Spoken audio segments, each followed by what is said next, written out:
All right, one more fight I wanted to talk about over this past weekend, which was a crazy fight weekend. I don't know how some of y'all caught up with all those fights from Thursday on the Zone, ESPN, uh, Showtime, even the Israel Janajay fight where he got his revenge. And I'm not complaining.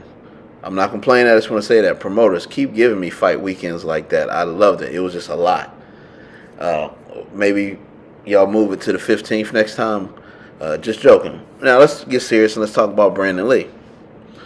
Brandun Lee was one of my favorite prospects coming up. I mean, when he was fighting on Showbox, I couldn't wait because I knew it was going to be a first or second round knockout.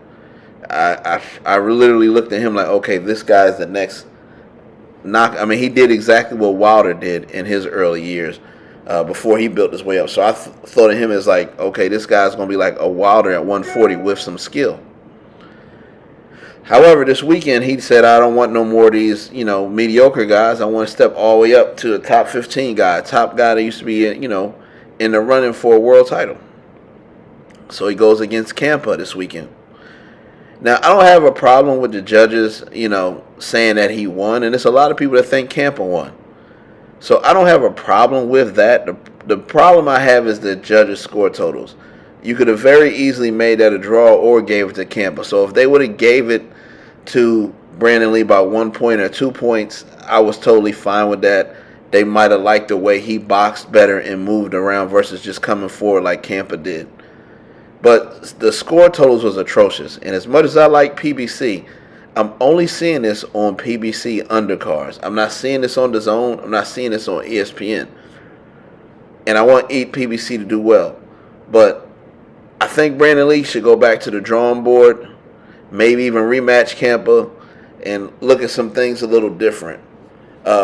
Because a lot of people weren't impressed with that victory.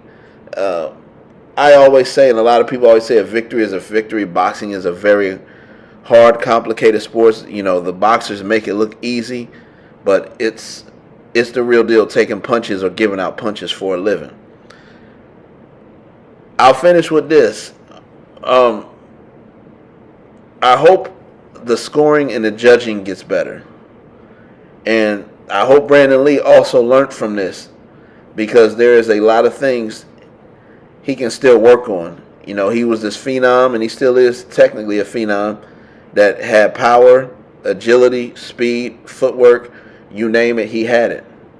But now he finally ran into somebody that had an iron chin and kept coming forward and took his greatest shots. That's when you got to learn how to be a champion, when you got to fight the guy that can take your best shots and keep coming forward. Peace. Let me know what y'all thought of that fight.